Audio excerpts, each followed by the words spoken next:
ठीक है मानव जी, इसका जवाब दीजिएगा। लेकिन एमएल शर्मा हमारे साथ हैं, सीबीआई के पूर्व डायरेक्टर। सर, ऐसे बहुत सारे सवाल जो अभी भी इस मामले में अनसुलझे हैं। सीबीआई की जांच आगे बढ़ रही है, लेकिन आपको लग रहा है सर बहुत मुश्किल होगी इस मामले में? कैसे ढूंढेगी सीबीआई उसके जवाब?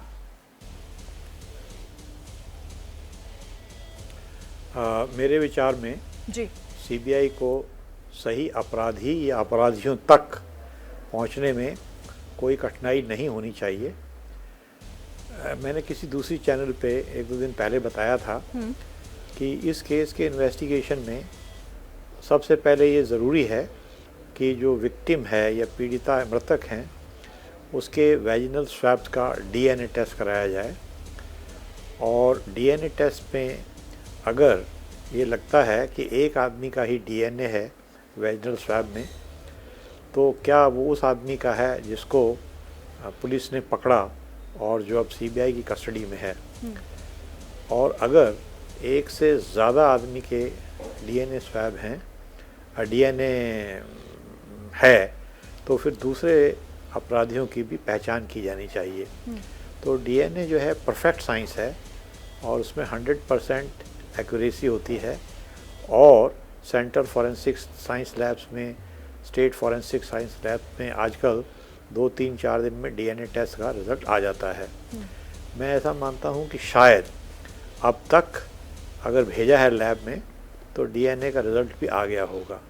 इस केस की तफ्तीश साइंटिफिक तरीके से ही होनी चाहिए और हो रही होगी, और उससे अपराधियों की पहचान करने में कोई कठिनाई नहीं होनी चाहिए, मेरी ये मान्यता है। महत्वपूर्ण बात सर आपने कही है। कुछ और सवाल मैं आपसे करूंगी, लेकिन उससे पहले स्वाति महेश्वरी जी, क्योंकि डॉक्टर्स लगभग देश के जितने बड़े शहर हैं, महानगर हैं, सड़कों पर उतरे हुए हैं, और उनकी मांग जायज भी है। जो इस देश में भगवान के तौर पर देखे जाते हैं धरती पर, उन्हीं की सुरक्षा अगर खतरे में है तो उनका सड़कों पर उतरना जायज है। इस मामले में कोई वो नहीं कहा जा सकता। लेकिन दूसरी तरफ हम अस्पतालों में देख रहे हैं कि बहुत बुरी हालत है, मरीज, तीमारदार सब बहुत ज्यादा परेशान हैं। इसका एक सोल्यूशन क्या है? मतलब हड़ताल कब खत्म होगी, उनकी मांगे कब पूरी होंगी, ये उनका सवाल है। लेकिन मरीज ये पूछ रहे हैं, तीमारदार ये पूछ रहे हैं कि आखिर डॉक्टर्स उनके साथ ऐसा कर रहे हैं तो इसमें उनका क्या कसूर है? क्या रास्ता है?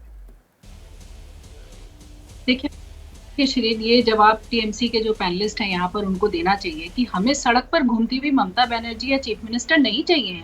अगर आज 6 दिन 7 दिन हो चुके हैं, डॉक्टर्स की डिमांड्स जो हैं वो पहले ही टेबल पर रखी जा चुकी हैं। पीड़िता से जुड़ी जो डिमांड्स हैं वो भी उनको पता है। आप सड़क पर घूमने में क्यों टाइम वेस्ट कर रहे हैं? क्यों नहीं आप इन सब चीजें, डिमांड्स को पूरा करने का जो काम है वो करते हैं? क्यों आप इतनी गलतियां कर रहे हैं कि हाईकोर्ट को आपको बार बार फटकार लगानी पड़ रही है?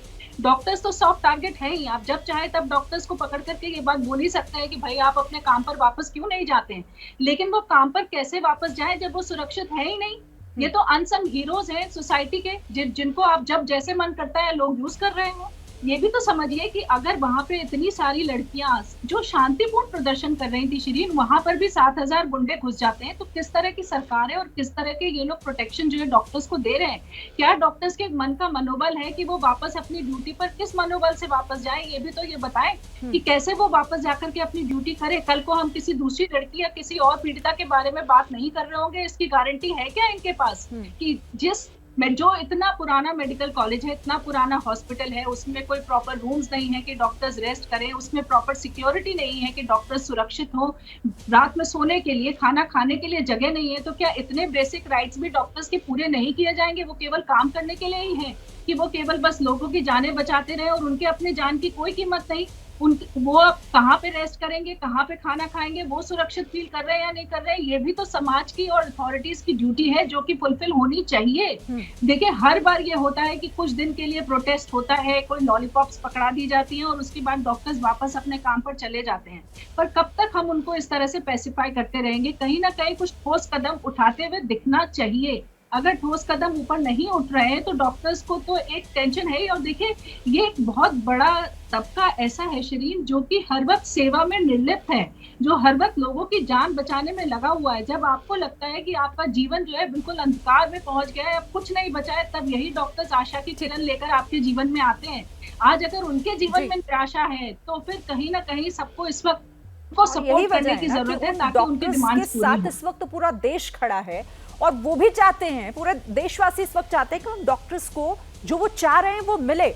और अब जवाब दीजिएगा मानव, देखिए यही सवाल मैं शुरुआत में मैंने भी आपसे किया था, भाई सड़कों पर उतर जाने से, मार्च में शामिल हो जाने से नहीं होगा, आप लोगों की जिम्मेदारी है, जवाबदेही है, उस पर आपको जवाब देना पड़ेगा। और यही अभय दुबे जी ने भी यहाँ पर यही कहा, वरिष्ठ पत्रकार हैं, कह रहे हैं कि शुरुआत में आप लोगों से गलती हुई है, उस गलती को मानिए आप लोग। पहले तो मैं 2-3 चीज़ों के साझा करना चाहता हूँ शिरीन जी। मैं उम्मीद करता हूँ कि मुझे मौका पूरा दिया जाए। यहाँ खेरा जी बोलती है ना कि भाई ऐसे हुआ वैसे हुआ, उसके रूम को तोड़ दिया गया, वो रूम सील नहीं करी गई, ये झूठ बेइंतहा बोल सकते हैं। भारतीय झूठा पार्टी कुछ भी कर सकती है, ये प्रमाणित है। सीबीआई ने भी बोला है वो रूम सील था। और जहां तक हमारी जो बहन स्वाति जी बोल रही थी कि भाई वहां पे रेस्ट रूम होना चाहिए, निश्चित रूप से कुछ त्रुटियां रही होंगी जब आरजीकर चल रहा होगा, लेकिन जब पता चला कि वहां की जो महिला कर्मी है, जो डॉक्टर्स हैं, उन्होंने फर्स्ट डे हेल्थ सेक्रेटरी को बोला कि हमको immediately after the death, after the incident, उन्होंने बोला कि हमको यहाँ पे एक महिलाओं के लिए एक रूम चाहिए और हमको टॉयलेट चाहिए। साथ ही साथ वहां के ऑर्डर के थ्रू, हेल्थ सेक्रेटरी के ऑर्डर के थ्रू वहां पे रूम नियुक्त किया गया कि उसको रिपेयर वर्क करके रिफर्बिश किया जाए। जैसे पता चला कि नहीं भाई ये रिफर्बिशमेंट, वो जो पॉलिटिकल जो टीम है, जो डीवाईएफआई, ये लोग पहुंच गए, बोले नहीं आप लोग तोड़ भान कर रहे हैं, आप लोग चाहते हैं कि किसी भी तरीके से जितने भी तथ्य हैं उसको म्यूटिलेट किया जाए। ऐसा कुछ नहीं था, फिर भी हमने काम रोका।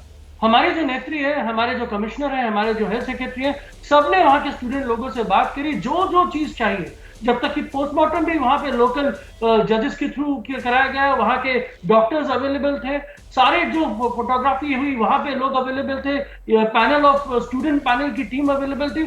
हमने पारदर्शिता निभाई।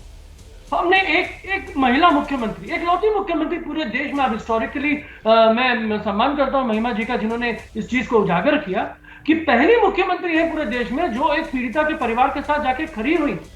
आपसे मैं पूछना चाहता हूं शिरीन जी, 10 साल हो गए निर्भया कांड, क्यों नहीं हमने हर रेप के बारे में ऐसी डिबेट करी?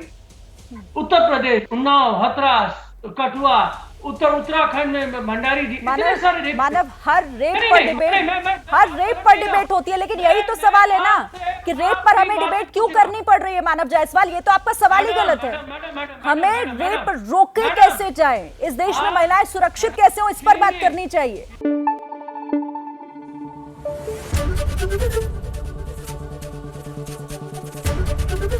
एबीपी न्यूज आपको रखे आगे।